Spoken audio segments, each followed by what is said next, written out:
Ви благодарам, председателе.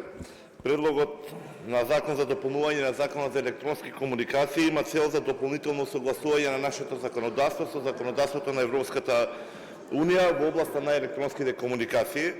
Го фаќа дело по кој што ова мнозинство и влада се најпрепознатливи на зголемување на транспарентноста и отчетноста, или конкретно во овој случај се предлага да се воведе поголема транспарентност и отчетност во финансирањето на оперативно-техничката агенција преку обврска за детално прикажување на реално направените административни трошоци и корекција на евентуалните разлики помеѓу наплатените средства и реалните трошоци.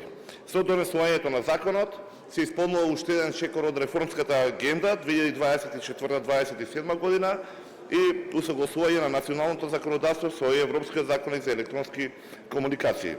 Предложен е по скратена постапка, бидејќи се одржани ограничени и технички измени. Ви благодарам.